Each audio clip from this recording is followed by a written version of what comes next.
Okay, సంతోషం. వెళ్ళేటప్పుడు సంతోషమే, వచ్చేటప్పుడు సంతోషమే. ఎందుకంటే 18 రోజుల పాటు ఆల్ ఆర్ బెయిలబుల్ కేసెస్, 18 రోజుల పాటు సెంట్రల్ ప్రిజన్లో ఉండవలసిన పరిస్థితి ఏర్పడింది. దీనికి కారణం ఈ ప్రభుత్వం, పోలీసులు కుమ్మక్కై చేసినటువంటి సంఘటనలు. నేను చాలా వివరంగా గుంటూరు వెళ్ళిన తర్వాత మళ్ళా మాట్లాడతాను. నేను అందరికీ ఈ సందర్భంగా నా ధన్యవాదాలు తెలియజేస్తున్నాను. నాకు ఎవరైతే సపోర్ట్ చేశారో ఈ సంఘటనలో, ఎవరైతే మద్దతు పలికారో వారందరికీ నా హృదయపూర్వక ధన్యవాదాలు. అలాగే కొంతమంది మద్దతు పలకలేదు, వారికి కూడా నా ధన్యవాదాలు. వారు ఏమన్నారంటే పెద్ద మాట అన్నారు, దానికి కూడా నేను గుంటూరు వెళ్ళిన సమాధానం చెప్తా. అదేమన్నారంటే అసహ్యంగా మాట్లాడితే దాడులు చేయరా అని. అసహ్యంగా మాట్లాడితే దాడులు చేయదలుచుకుంటే ఎంతమంది మీద చేయాలి? అసహ్యంగా మాట్లాడే వాళ్ళ మీద. అది ఒక అంశం. వాళ్ళకు కూడా నేను రేపు నా సమాధానాన్ని తప్పనిసరిగా చెప్తా. 18 రోజులు నన్ను జైల్లో పెడితే నేను భయపడతాననుకున్నారేమో.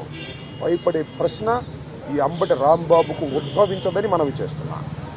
ఎందుకంటే ఈ చంద్రబాబు నాయుడు గారి ప్రభుత్వం వచ్చినప్పుడే జైల్లో ఉండటానికి సిద్ధపడ్డానని కూడా ఈ సందర్భంగా మనవి చేస్తున్నా. నన్ను హింసించాలని, నన్ను జైల్లో పెట్టాలని చంద్రబాబు, లోకేష్ ఎప్పటి నుంచో ప్రయత్నం చేస్తున్నారు. ఎక్కడో దొరికాను, లోపల పెట్టారు. చూద్దాం, టైం విల్ కమ్ అగైన్. పరిస్థితులు మళ్ళా మారతాయి. ఈ పాపానికి వారు పరిష్కారం చేయక తప్పదని కూడా ఈ సందర్భంగా నేను మనవి చేస్తున్నాను. రాజమండ్రి సెంట్రల్ ప్రిజన్ నాకు పట్టుదలను పెంచే ఒక శిక్షణా కేంద్రం అని కూడా ఈ సందర్భంగా నేను మనవి చేస్తున్నాను. మరింత పట్టుదలగా, మరింత కసిగా ఎన్ని కేసులు పెట్టినా,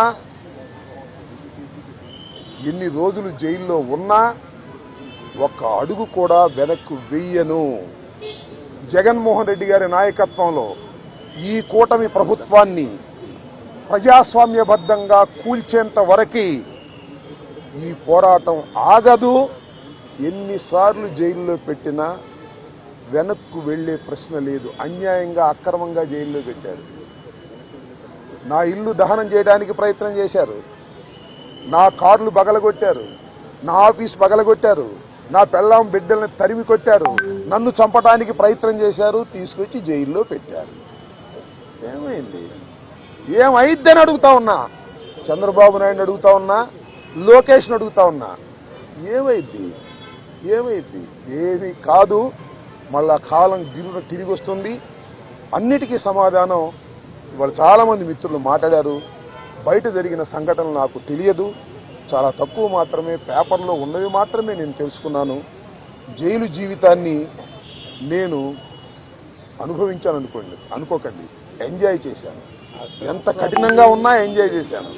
ఎందుకంటే ఒక రాజకీయ స్ఫూర్తితో రాజకీయాల్లోకి వచ్చినటువంటి వ్యక్తిని నేను, పట్టుదలగా ముందుకు సాగే వ్యక్తిని జైల్లో పెడితే భయపడిపోయే వ్యక్తిని అంతకంటే కాదు, మరింత ధైర్యంగా పోరాట పటిమతో ముందుకు వెళ్లేటటువంటి వ్యక్తిని కూడా మనవి చేస్తున్నా. ఎప్పుడు ఎక్కడా తప్పు చేయలేదు. పొరపాటు మాట్లాడితే వెంటనే పశ్చాత్తాపడ్డా. పశ్చాత్తాపానికి మించిన ప్రాయచిత్తం లేదంటారే, మరి ఏమిటి? ఎంతమంది పశ్చాత్తాపడ్డారు? నేను తప్ప ఎవరైనా పశ్చాత్తాపడ్డారా అని అడుగుతా ఉన్నా. సరే, ఏది ఏమైనా టైం విల్ డిసైడ్. ఒకటి మాత్రం నేను చెప్పదలుచుకున్నాను, నాకు ఈ సందర్భంగా సపోర్ట్ చేసినటువంటి వారందరికీ కూడా పేరు పేరున నా హృదయపూర్వక నమస్కారాలు, ధన్యవాదాలు.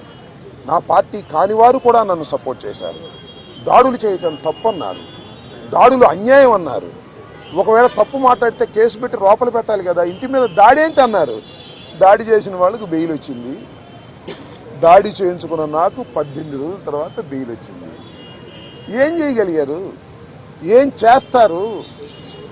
దేనికైనా సిద్ధపడి రాజకీయాల్లో జగన్మోహన్ రెడ్డి వెంట నడుస్తున్నటువంటి వ్యక్తులం. ఆ రోజు రాజశేఖర రెడ్డి వెంట నడిచాం, ఇవాళ జగన్మోహన్ రెడ్డి గారి వెంట నడుస్తాం, తుదకంటూ నడుస్తాం.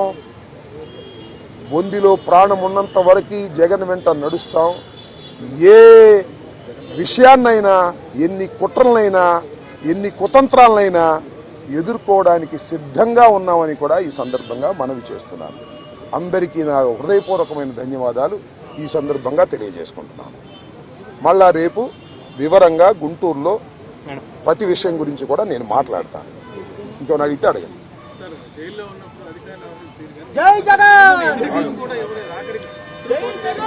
జైల్లో ఉన్నప్పుడు అధికారులు వాళ్ళ రూల్ ప్రకారం పోతారు, అక్కడ ఫుడ్డే పెడతారు. అది నాకు నచ్చినా నచ్చకపోయినా ఆ ఫుడ్డే తింటాను.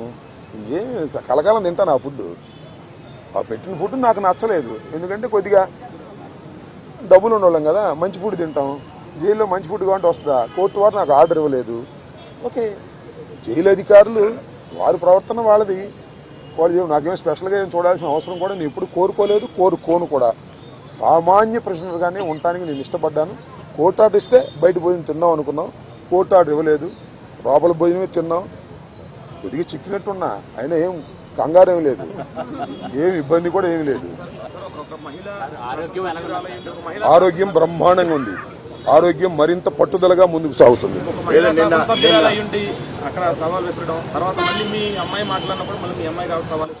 సరే, ఇప్పుడు వాళ్ళ గురించి వాళ్ళని ఉపయోగం ఉంది. చంద్రబాబు మానిటర్ చేశాడు, లోకేష్ మానిటర్ చేశాడు దాడిని.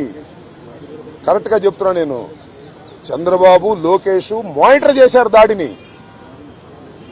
7 గంటల సేపు నా ఇంటి దగ్గర దాడి జరిగింది. 7 hours పోలీసులు ఉన్నారు అక్కడ. ఇంతకన్నా ప్రజాస్వామ్యంలో ఏం కావాలి చెప్పండి, నాకు అర్థం కాల. 5 గంటలకు వచ్చి 12 గంటలకు వెళ్ళారు. తెలుగుదేశం కార్యకర్తలనండి, దుండగులనండి, దుర్మార్గులనండి, గంజాయి బ్యాచ్ అనండి, పోలీసులు అందరూ అక్కడే ఉన్నారు. వాళ్ళ సమక్షంలోనే దాడి జరిగింది, వాళ్ళ రక్షణలోనే దాడి జరిగింది. మీ అందరికీ తెలుసు, నేను ప్రత్యేకంగా చెప్పాల్సిన అవసరం లేదు. బట్ నేను 11వ తారీఖున రాత్రి 10:20 నేను అరెస్ట్ అయిన దగ్గర నుంచి ఇప్పుడు వరకు ఏం జరిగిందో బయట ప్రపంచంలో నాకు లిటిల్ నాలెడ్జ్ ఉంది. అంటే పేపర్ నాలెడ్జే తప్ప నాకు ఎవరు ఏమీ నాలెడ్జ్ ఇవ్వలేదు. కాబట్టి ఈ నాలెడ్జ్ అంతా తెలుసుకుని రేపు చాలా వివరంగా, చాలా సుదీర్ఘంగా నేను నా ఆవేదననండి, నా కోపం అనండి, నా బాధ అనండి, నా ఆర్గ్యుమెంట్ అనండి ప్రజల ముందు పెడతాను. ఎందుకంటే ప్రజల ముందు ఎందుకు పెట్టాలంటే ప్రజలకు అర్థం కావాలి, నేనేమిటో తెలుసు. అయినా ఇప్పుడు జరిగినటువంటి సంఘటనలో చాలా పత్రికలు రాసినాయి కదా నా మీద, వాటన్నిటికీ ప్రజలకు చెప్పుకోవలసినటువంటి బాధ్యత నాకు ఉంది. కాబట్టి రేపు చాలా క్షుణ్ణంగా చెప్తాను. చెప్పండి.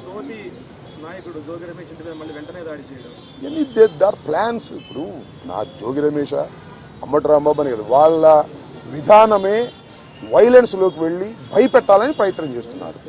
జైల్లో పెడితే భయపడతాం అనుకుంటున్నారు, ఇళ్ల మీద దాడి జరిగితే భయపడతాం అనుకుంటున్నారు. భయపడ్డారు, నా పిల్లలు భయపడ్డారు, వాస్తవమే కాదని అంటలా. ఇంట్లోకి వచ్చి నా పిల్లలు, నా మనవలు ఉన్నప్పుడు దాడి చేస్తే భయపడతారు ఎవరైనా. పోలీసులు ఏం చెప్పారు తెలుసా, మీకు ఆశ్చర్యపోతారు. సార్ మీరు పారిపోండి సార్, పారిపోండి సార్ అని చెప్పారు. రక్షించాల్సిన పోలీసులు, ఆ గంగా వెంకటేశ్వర ఆయన తెలుగుదేశం ఆయన, పారిపోండి సార్ అంటాడు. మీరు గోడ దిగి వెళ్తారా అని చెబుతున్నాడు నన్ను. గోడ దిగి వెళ్ళకంటే సావటం బెటరాయా అని చెప్పా. అది నువ్వే కదా దాడి చేస్తుందని చెప్పా. ఏంది ఇదంతా? అంతా చాలా వికృతంగా, ఆటవిక రాజ్యంగా మీరు చేశారు. వీటన్నిటికీ ప్రజాస్వామ్యంలో అన్నిటికీ సమాధానం వస్తుంది ఒక రోజున. వాడికి తప్పనిసరిగా సమాధానం చెబుతాం. మీరు కేసులు పెట్టి భయపెట్టాలనుకున్నారు, భయపడం, మరింత ధైర్యంగా ముందుకు సాగుతామని కూడా ఈ సందర్భంగా మరోసారి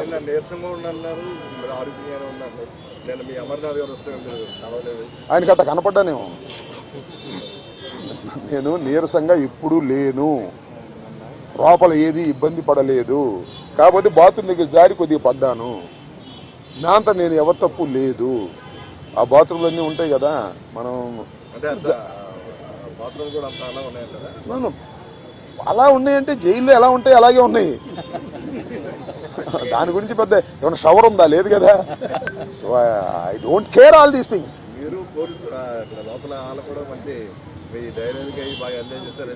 ఐ డోంట్ నో దట్. ఇప్పుడు నేనైతే ఒకటి, ధైర్యాన్ని వీడలేదు, వీడను,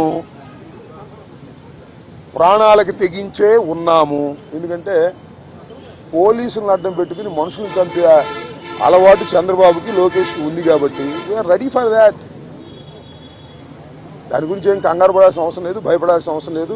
జైల్లో పెడితే భయపడిపోతాం అనుకునే పిచ్చి వాళ్ళు జైల్లో పెడితే మరింత ధైర్యంగా పోరాడతాం అనే విషయాన్ని తెలుసుకోవాలి అనేది నా భావన.